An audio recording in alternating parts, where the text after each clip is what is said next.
Quand on a beaucoup d'inbound, on est moins inquiet sur l'avenir, donc on est peut-être un peu moins regardant sur le futur. Aujourd'hui, dans un contexte comme le nôtre, il y a deux choses qui vont vraiment, alors moi je parle à mon niveau de First Tag Manager, qui vont être très très importants pour ma direction commerciale, et j'essaye d'insuffler ça aussi à mes équipes, donc de coacher, et moi j'ai vraiment ce rôle aussi de coach sur la forecast accuracy. Une traditionnelle matrice de performance que je pense que vous avez aussi avec nos indicateurs d'activité, input, output, pour être sûr qu'on est dans la bonne dynamique. Mais un indicateur que je commence très très sérieusement à regarder, et qui en revient avec notre sujet d'économie et de rentabilité, c'est l'histoire de coût d'acquisition, donc de CAC LTV potentiellement dans les milieux du SaaS, et qui nous permet de se dire est-ce que finalement l'équipe que j'ai aujourd'hui, est-ce qu'elle travaille sur le bon client avec la bonne méthode, la bonne vélocité et du coup la bonne rentabilité? Est-ce que finalement le canal d'acquisition aujourd'hui que j'utilise pour acquérir ce segment de marché, ce panier moyen, mais la renta au cœur, est au cœur. Donc en fait, vraiment se poser la question de savoir est-ce que mon équipe est pertinente, est-ce qu'elle travaille au bon niveau, et cet indicateur est de plus en plus intéressant. Et personnellement, on le calcule aujourd'hui pour chacune de nos équipes, que ce soit les équipes d'acquisition ou des équipes par exemple qui font de l'upsell, pour être sûr qu'on va upseller le bon portefeuille client, etc. Et l'OKR, en fait, c'est surtout à la base une volonté de l'entreprise de donner de la vision stratégique. Et donc ensuite, c'est par ces OKR-là qu'on va définir nos propres KPIs et nos indicateurs de mesure. Et j'aime beaucoup cette logique de dire, ça doit être top-down, et après, j'en fais ce que je veux en fonction de mes équipes. Et donc du coup, nous, on a une réunion trimestrielle sur les OKR. Chaque manager d'équipe, donc ça commence par les marchés, le marché français, le marché espagnol, le marché anglais, le marché américain, parce qu'on a lancé les US maintenant il y a près d'un an. Et en fonction de ça, on définit les trois grands critères et les trois grands indicateurs que la société nous pousse. Et en fonction de ça, comment moi j'en fais des indicateurs pour mon équipe. Et attention, des SMART goals. Qu'est-ce qu'on entend par SMART goals? Ce sont des objectifs, des mesures quantifiables. C'est hyper précis, c'est-à-dire qu'on doit rentrer dans un niveau de détail. Exemple, j'ai un problème aujourd'hui dans la gestion de mes leads. C'est ça qui est fou d'ailleurs. Tout le monde veut gérer l'inbound. Alors quand on a l'inbound, ils ne sont pas rappelés sous 3 heures. Non, on attend parfois 72 heures avant qu'ils soient rappelés. C'est une mort malade.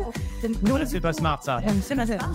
Donc du coup, l'un des OKR est clairement, il faut que mon équipe, avant la fin du mois ou la fin de la semaine ou la fin du trimestre, passe de 72 heures de traitement de ces leads entrants à 4 heures. Quand on a beaucoup d'inbound, on est moins inquiet sur l'avenir, donc on est peut-être un peu moins regardant sur le futur.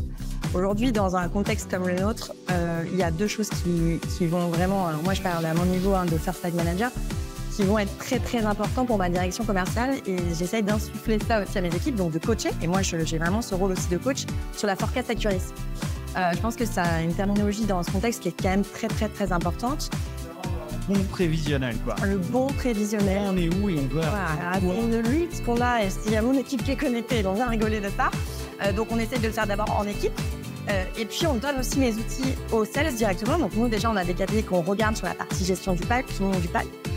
Et on donne même les outils. Donc on a créé des dashboards pour les sales en direct, pour qu'ils puissent suivre leur pipe fantôme.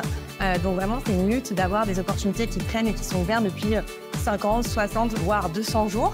C'est plus ça dont on parle parfois. Et du coup, il y a une action que tu mets en place aussi que j'ai adoré. Ouais. Alors après, c'est plus du coaching. En effet, quand moi, j'étais sales avant de devenir manager, donc je suis rentrée dans ce rôle-là chez Content Square en tant que manager.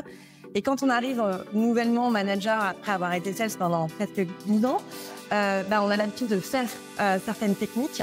Et c'est vrai que moi, j'aime bien essayer de donner des petits trucs et astuces, des petits tips concrets. Et si jamais il y a des sales dans la conférence, je pense que c'est toujours intéressant de se dire qu'est-ce qu'on peut faire, et de donner des templates. Alors moi, je parle de lettres de retrait.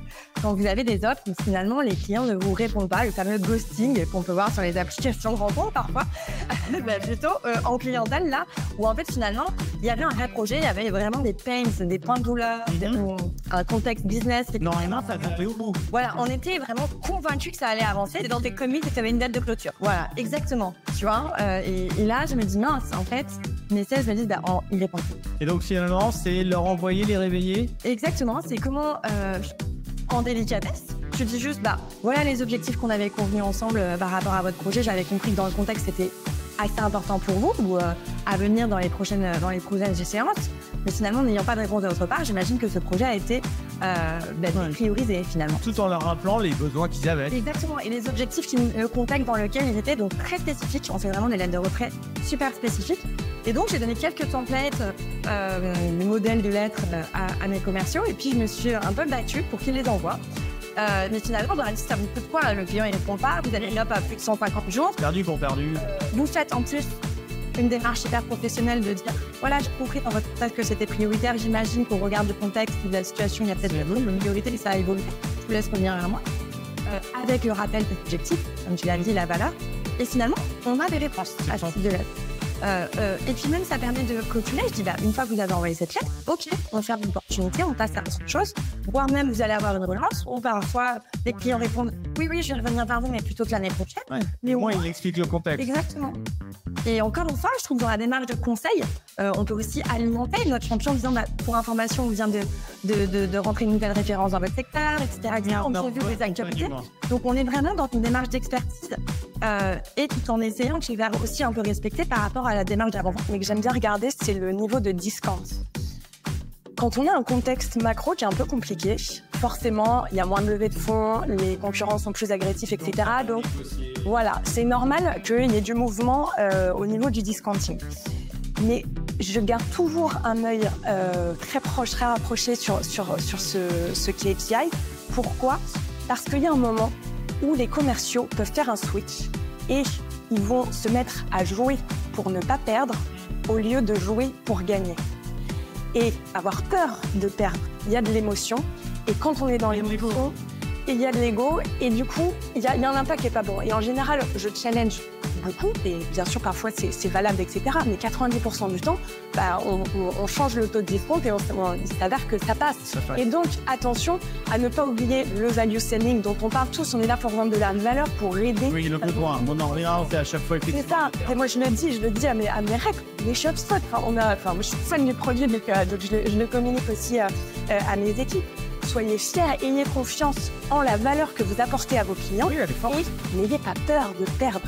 Jouer pour gagner. C'est ça que je veux vraiment surveiller via ce KPI très spécifique.